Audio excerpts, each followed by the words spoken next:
So here's my new parts. Last weekend was the tri-state swap meet in Denver, Colorado. And I don't live in Denver, but I'm a couple hours away.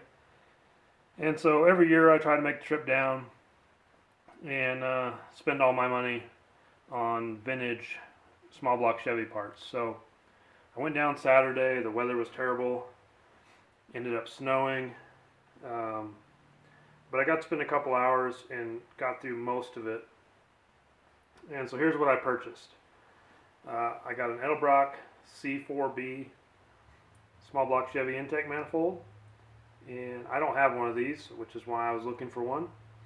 As you can probably tell, you're not going to run HEI with this, which I don't care because I run a converted points distributor. So it's a good vintage manifold from the 60s.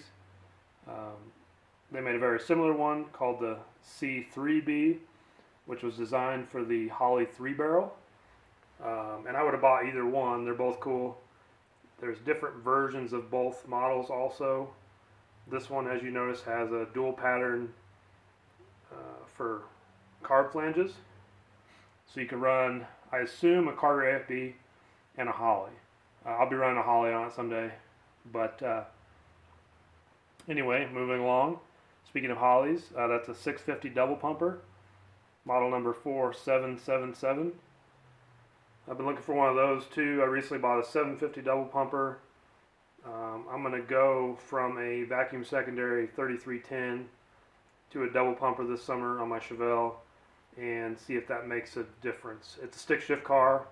It sounds like it will make a difference as far as quarter mile times. Probably not good for fuel mileage, but that's okay.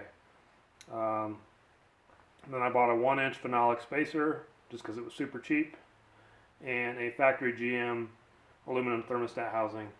I like the factory ones best if I could find them. They're kind of hard to find. They're aluminum instead of some of the new ones that are kind of pot metal or cast iron. They're lightweight. They work good. I don't like the O-ring variety. I like to run a gasket. So anyway, I would have stayed longer at the swap meet, but it was snowing pretty heavy and I had to work that afternoon. So I had some time constraints. Ended up getting there about 8 when it opened and leaving about 10:30.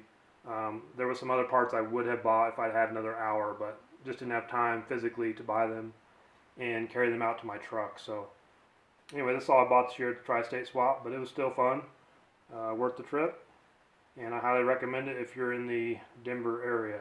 So that'll be all for today.